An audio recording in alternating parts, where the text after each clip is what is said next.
Hello students, I welcome you on your very own YouTube channel Manoj Jahangir classes. और मेरे पास एक set है आज जो एक स्टूडेंट ने मुझे भेजा है। ये है series SSK3 and code number है इसका जो है 58/3/4।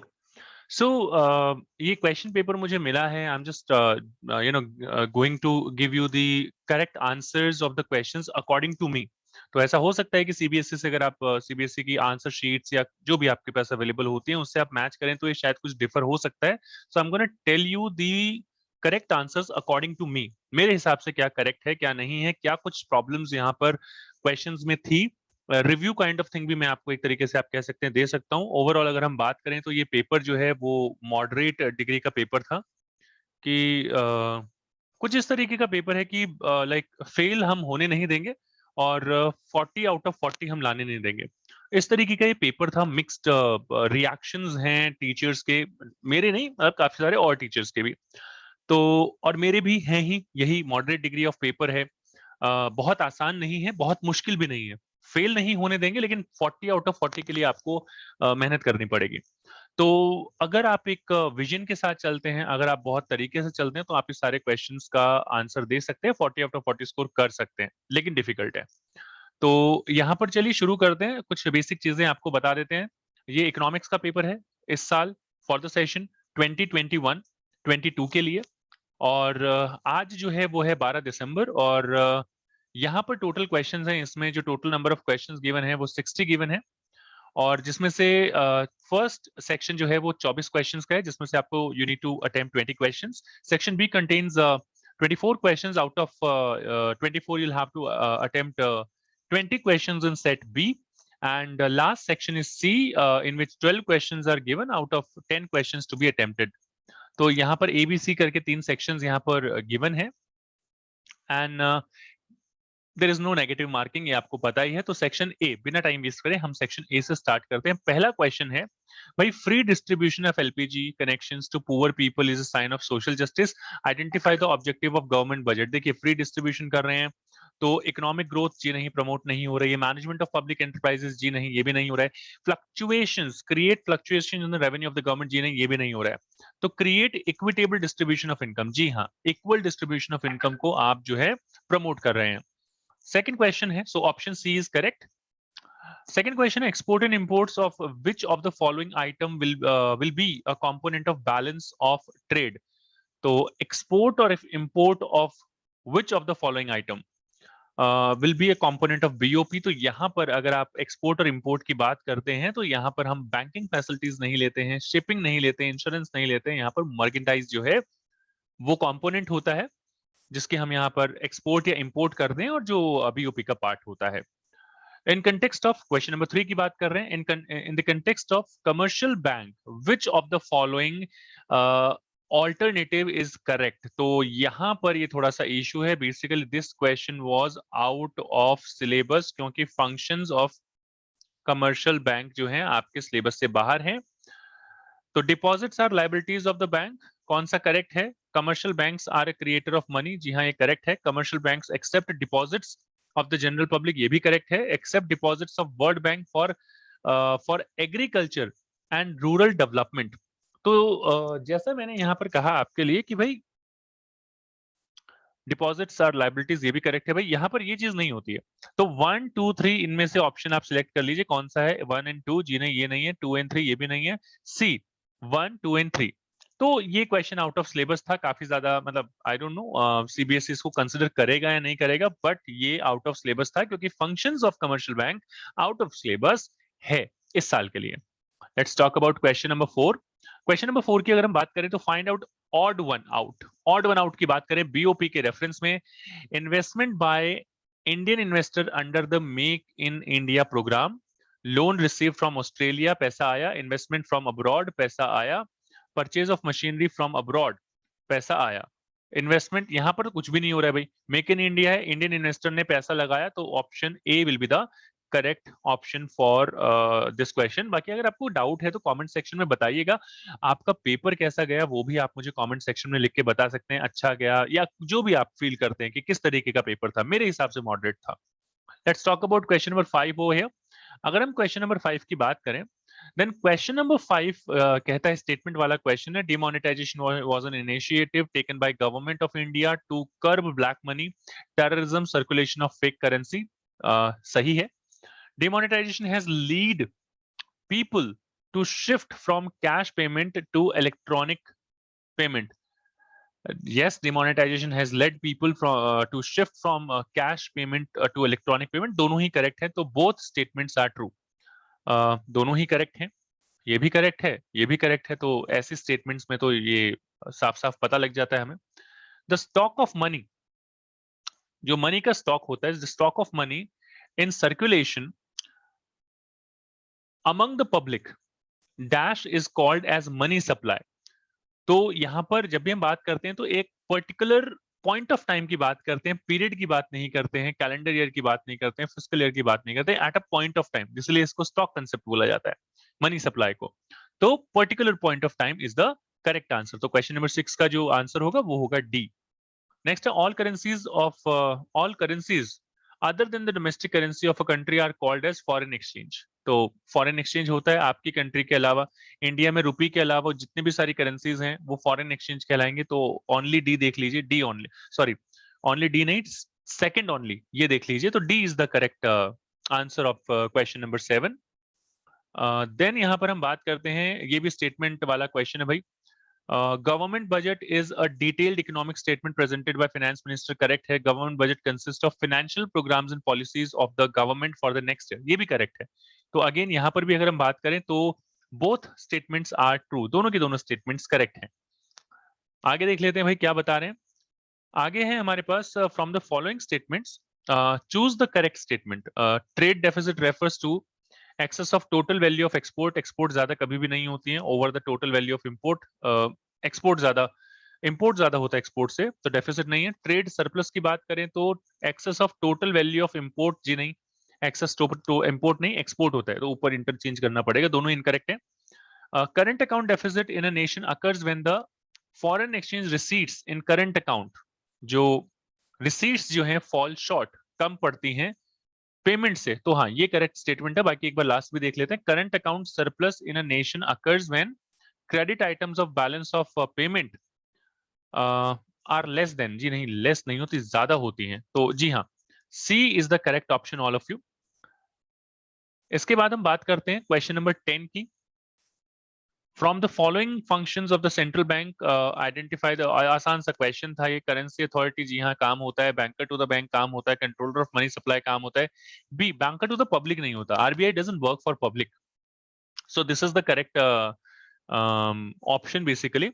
From the following functions of central bank identify the odd alternative out, कि currency authority, banker to the, ये सेम क्वेश्चन है जो अलग उस तरीके से, ये दोनों ही केसेस में बी है।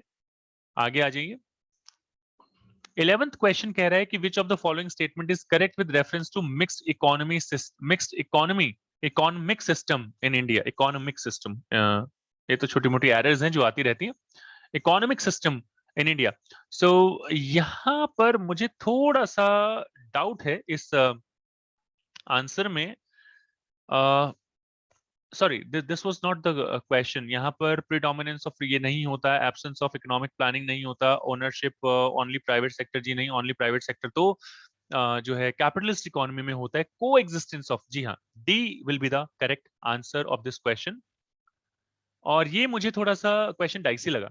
I was not talking about question number 11, 12 question जो है वो मुझे थोड़ा डाइसी लगा। लेट मी टेल यू क्या यहाँ पर प्रॉब्लम है। यहाँ पर अगर हम लोग बात करें, जमींदारी was introduced by British to ensure proper control over the revenue system in India। जी हाँ, ये करेक्ट है। Zamindars were given full freedom to collect तक ठीक है, बाकी ये and keep the rent collected by them. तो मुझे कीप पर प्रॉब्लम है थोड़ा सा। तो मेरे हिसाब से ये फर्स्ट जो है वो करेक्ट है, सेकंड जो है वो इनकरेक्ट है according to me.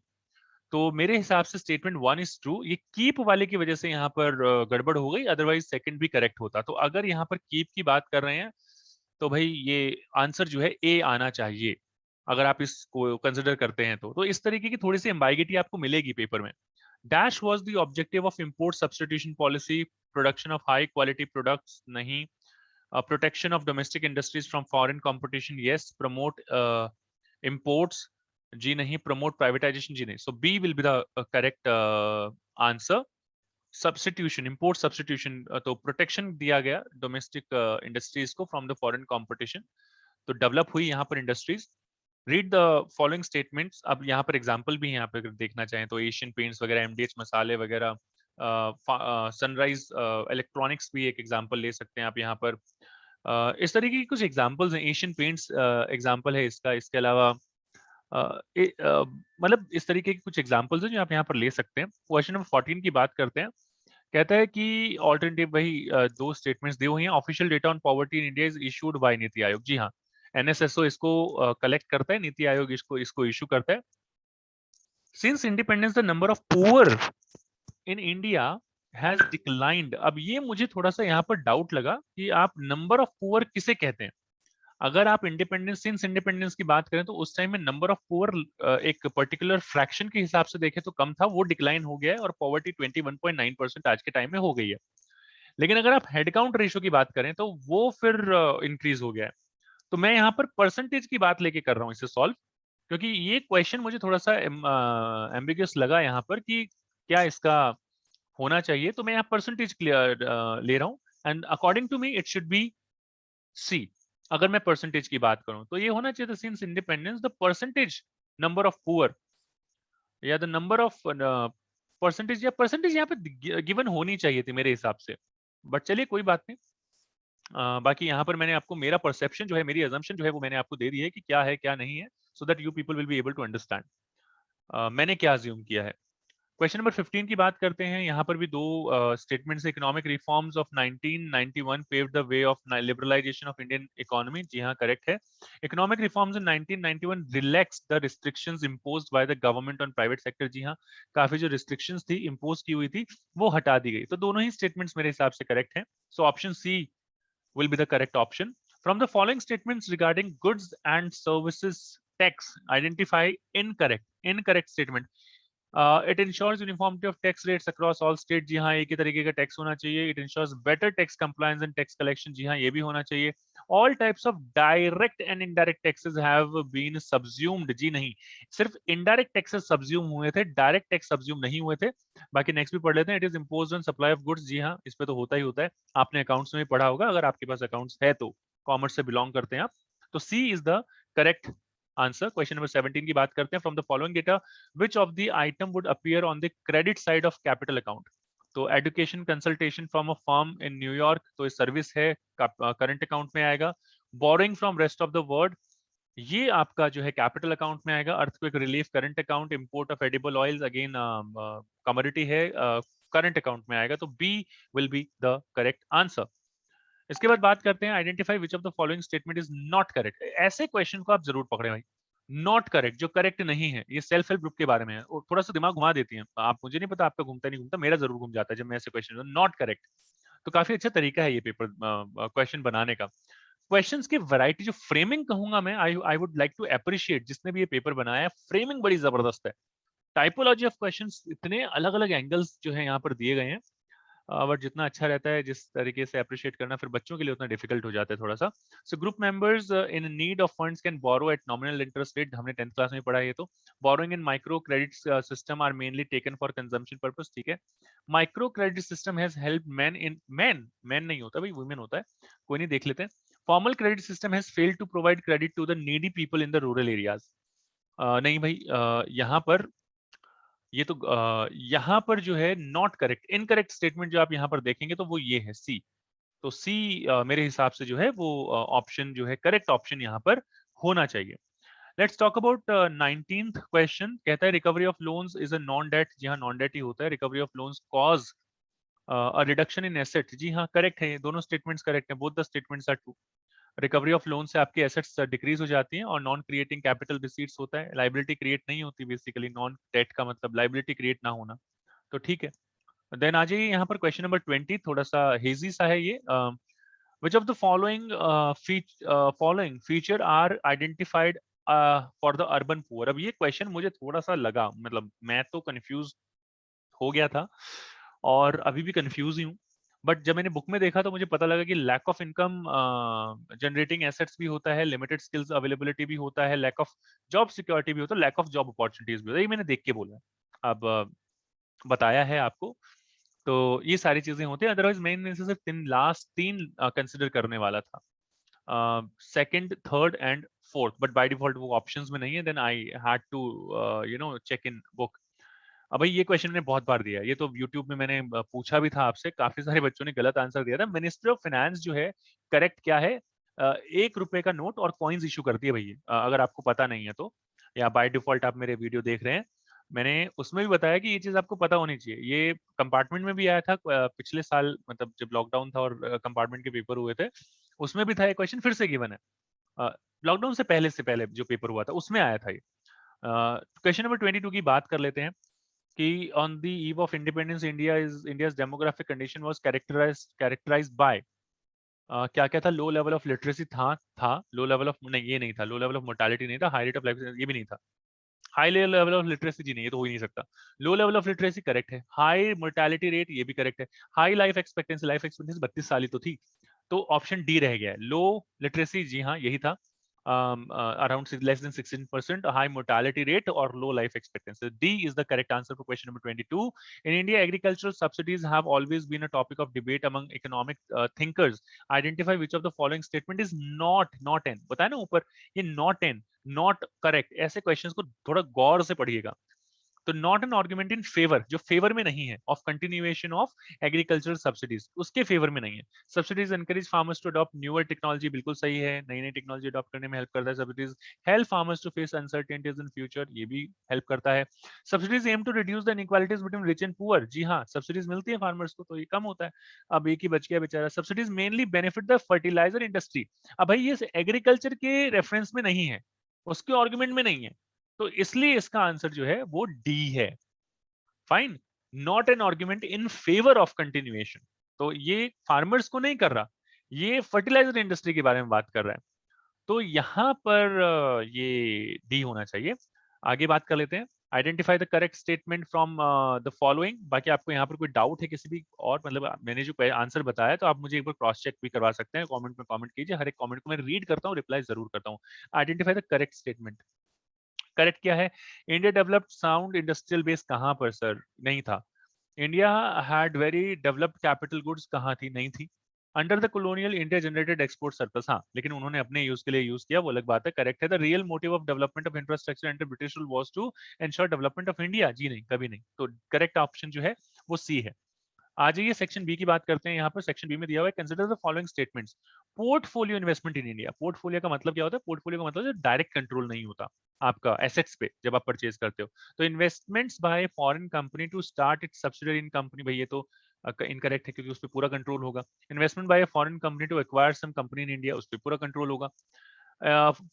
Foreign investor buying shares, जिस शेयर पे कोई कंट्रोल नहीं होता, बिल्कुल करेक्ट है। Foreign investor buying goods in Indian market, जी नहीं, ये भी नहीं होगा, एसेट्स नहीं है क्रिएट हुई यहाँ पर, तो ये थर्ड, ओनली थर्ड है, थर्ड ओनली, जी हाँ। तो C will be the correct answer of question number 25। Read the following statements carefully, दोनों पढ़िए। Reserve Bank of India keeps a certain percentage, CRR बोलते हैं उसको, ठीक है। The reserve deposit acts as a deterrence to the amount of credit created by the commercial bank, जी। यहाँ पर देखिए, बेसिकली तो इस तरीके के सारे क्वेश्चंस आपको आने चाहिए। यहाँ पर भी ये करेक्ट है, यहाँ पर भी ये करेक्ट है, दोनों के दोनों स्टेटमेंट्स करेक्ट है, और मैं जो ऑब्जर्व कर रहा हूँ, मतलब ऑलमोस्ट ट्रू ट्रू ही आ रही है दोनों के दोनों statements, which is a good thing, अच्छी बात है। एक्सप्लेनेशन नहीं दी है मैंने ऊपर, अगर आपको रिक्वायर्ड हो तो बता दीजिएगा, तो मैं कमेंट्स में उसके एक्सप्लेन एक्सप्लेन कर दूंगा।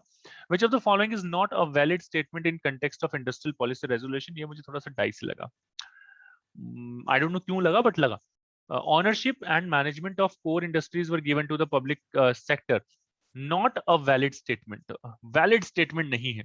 आगे बात कर लेते हैं। टैक्स बेनिफिट्स वर गिवन, भाई ठीक है।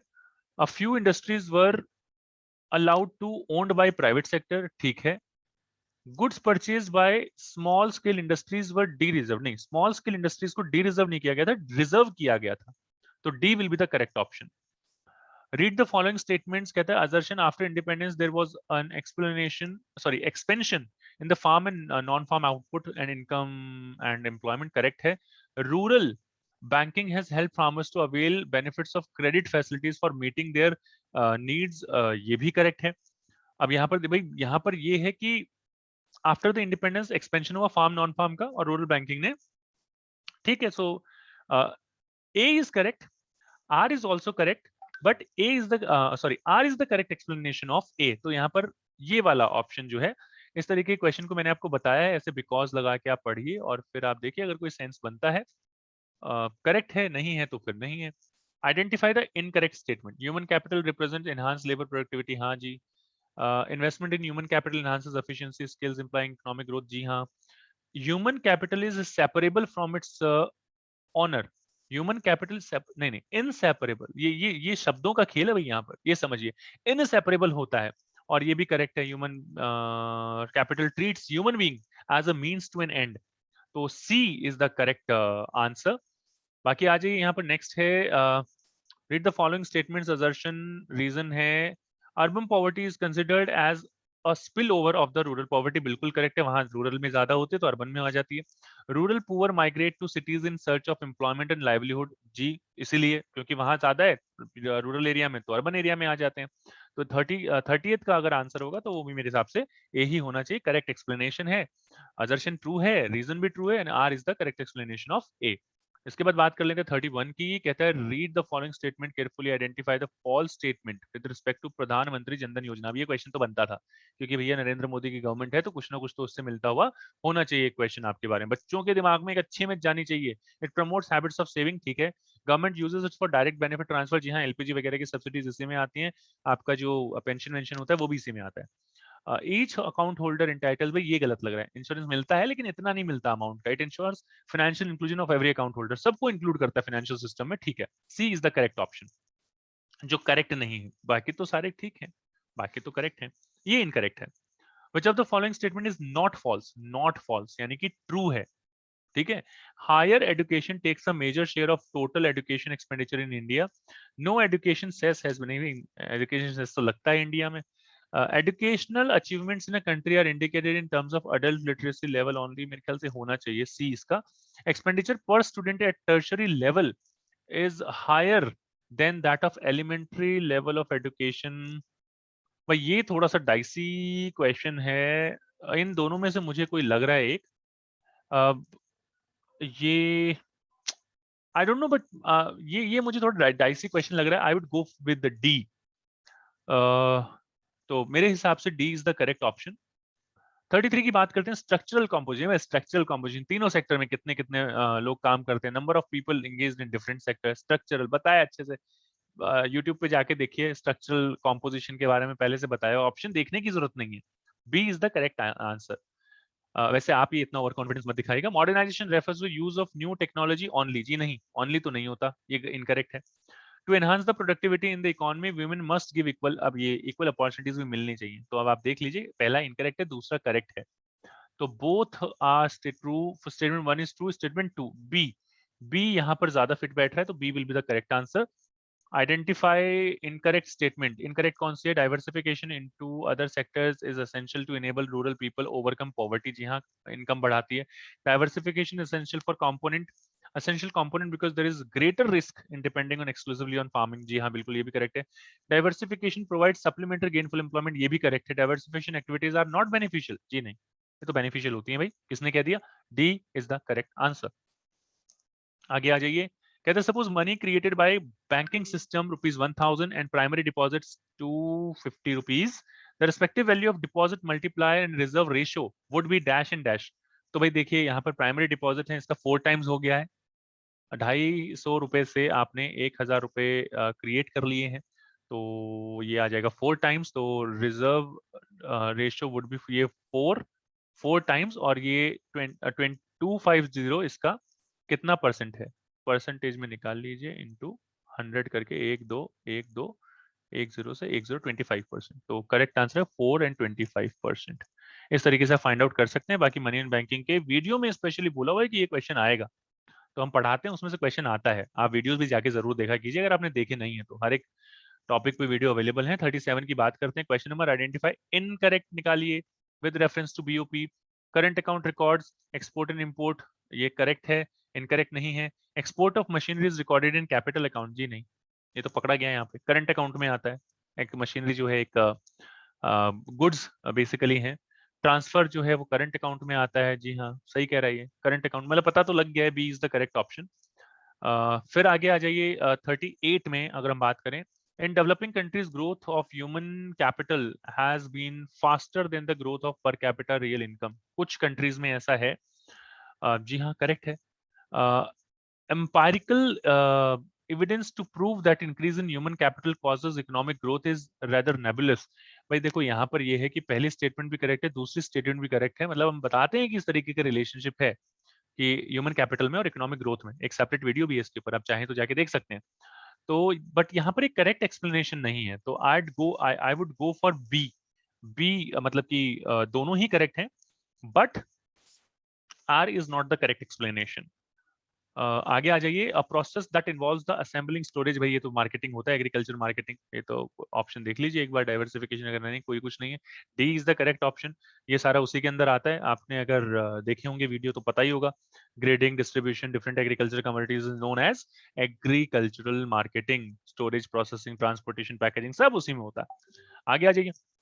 क्वेश्चन नंबर 40 की बात कर लेते हैं. Question number 40, if India has to make real progress, she has to develop its rural areas. Which of the following is incorrect reason for the above mentioned statement?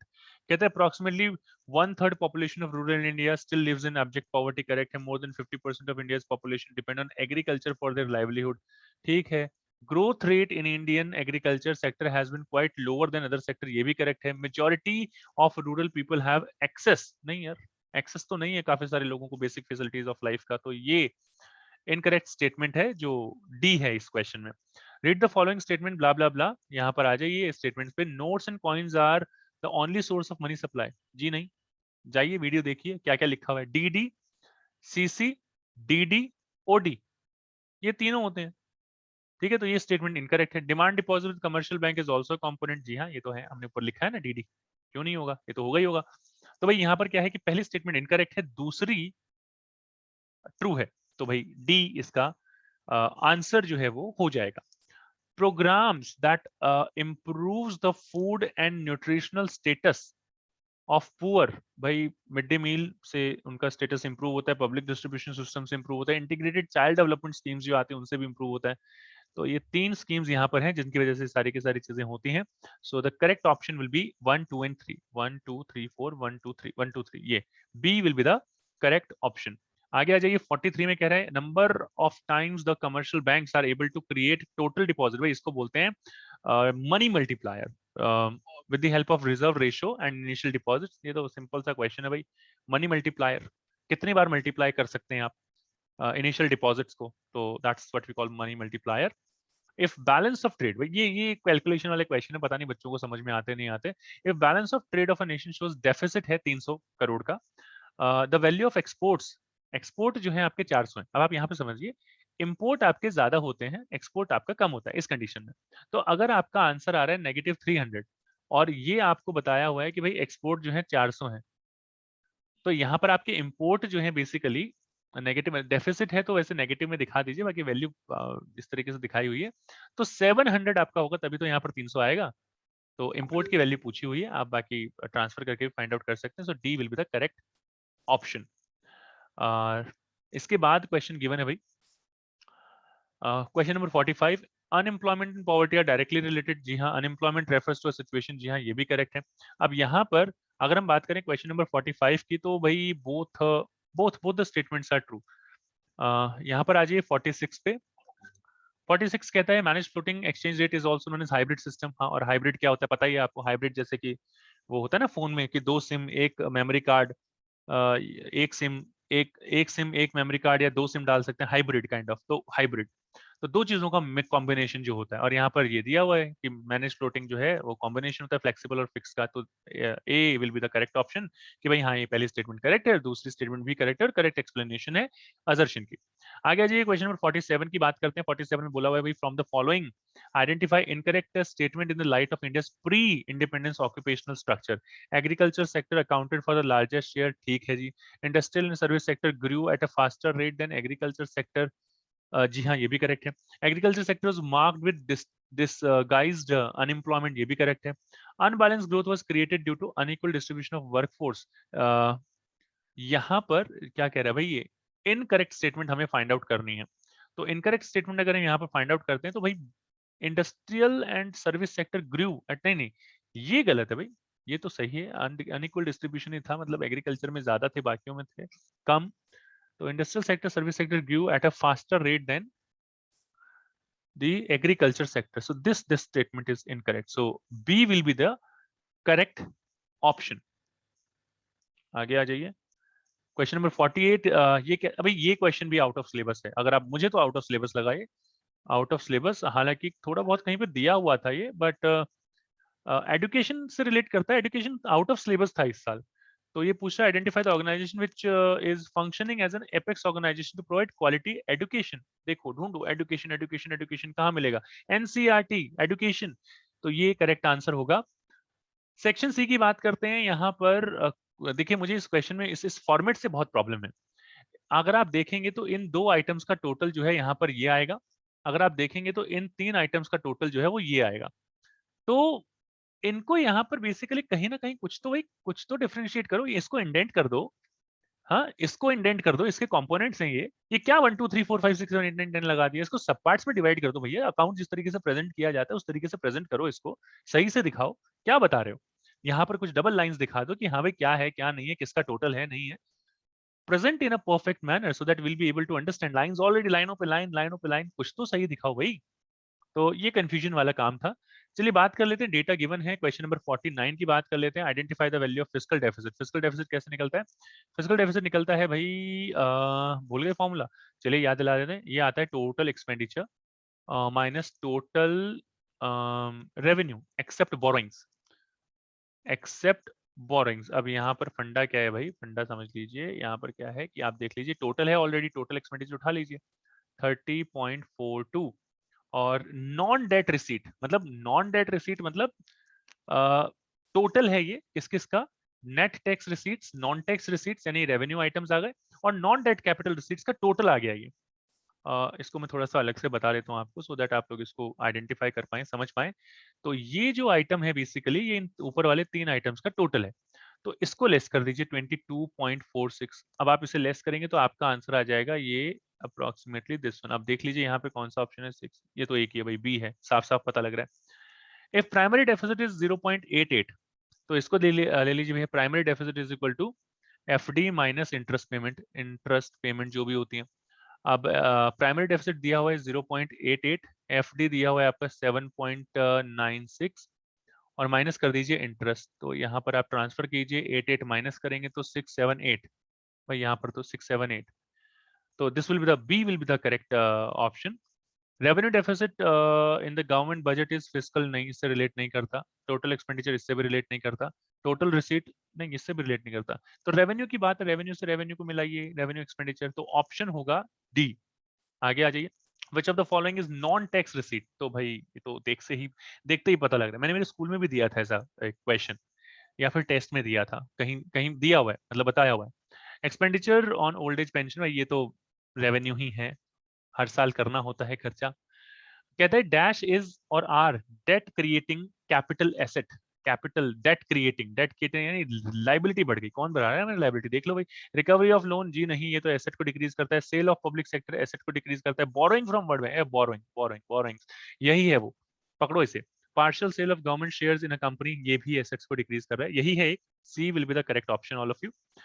फिर आ जाते हैं केस स्टडी पे। केस स्टडी आप पढ़ते रहिए, मैं पढ़ चुका हूँ। To make India globally competitive economy there must be larger focus on exporting to the most demanding markets, a stronger participation of Indian micro, small, and medium MSMEs in the global market can accelerate such a growth. This will lead to more opportunities in scaling up production will speed up innovation and productivity. The MSME sector in India is the backbone of our country and economic structure, and without this, the country cannot progress. With over 63 million MSME units, this service sector covers 80% of the industries. This sector accounts for 31% of GDP and 45% of total exports. It is also the second largest employer in India, providing jobs over 120 million people. The MSMEs should work towards becoming a part of global value chains. MSME should work toward, okay, काम करना चाहिए. It must also find new opportunities to integrate themselves with GVCs as exporters, global value chains.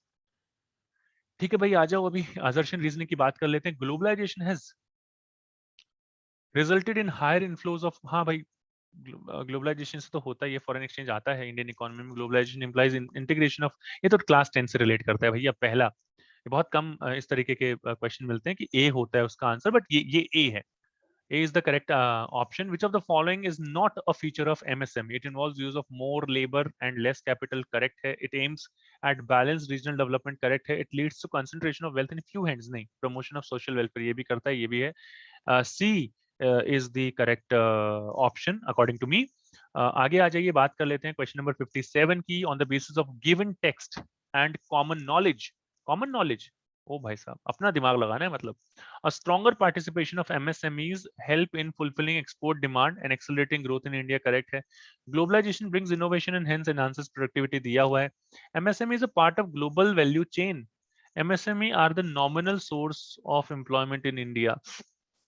Nominal source, भाई ये थोड़ा सा doubtful है. देखो यहाँ पर MSME is a part of, देखो यहाँ पर क्या कह रहा है, ये थोड़ा सा देख लेते हैं भाई पीछे जाके. क्या ये ग्लोबल GVC का पार्ट होता है? The MSME should work toward becoming a part of. It must find new, अच्छा पार्ट है. वैसे ये तो कह रहे हैं कि पार्ट ट्राई करना चाहिए कि पार्ट बने, बट आप तो यहाँ पर कह रहे हैं कि भैया ये ऑलरेडी पार्ट है. तो ये मेरे हिसाब से मेरे पास दो ऑप्शंस हैं यहाँ पर आप लोगों के लिए कि ये होना चाहिए. बट क्योंकि यहाँ पर इसके बारे में ऑलरेडी कुछ कुछ बोला हुआ है, तो I would go for D. But ये नॉमिनल सोर्स ऑफ एम्प्लॉयमेंट कहाँ है? यहाँ पर आप पीछे परसेंटेज इतनी ज्यादा बता रहे हो, तो दैट इज अ प्रॉब्लम. ये तो आप पीछे देख लोगे, आइडेंटिफाई इनकरेक्ट स्टेटमेंट.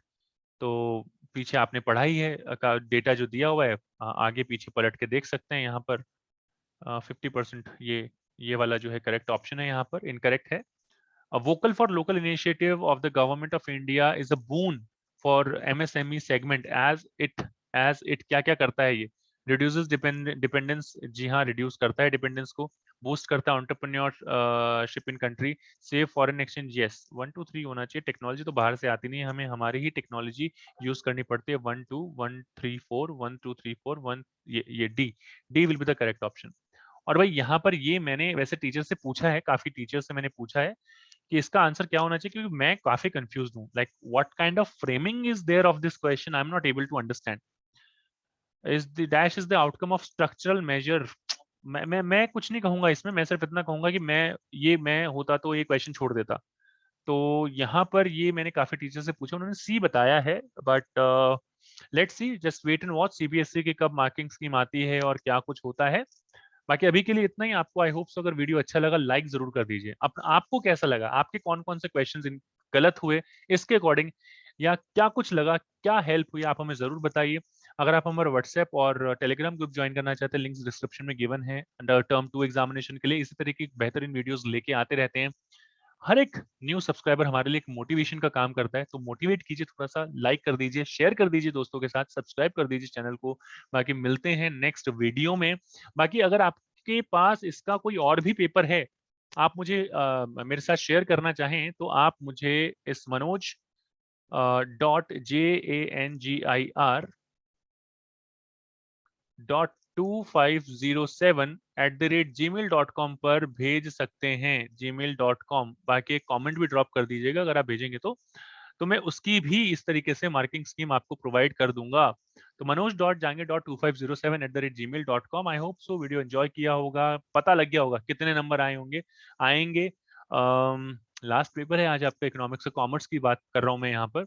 तो चेक कीजिए, वीडियो को शेयर कीजिए. बाकी मिलते हैं नेक्स्ट क्लास में. Till then take care and goodbye all of you. Thank you so much for watching this video.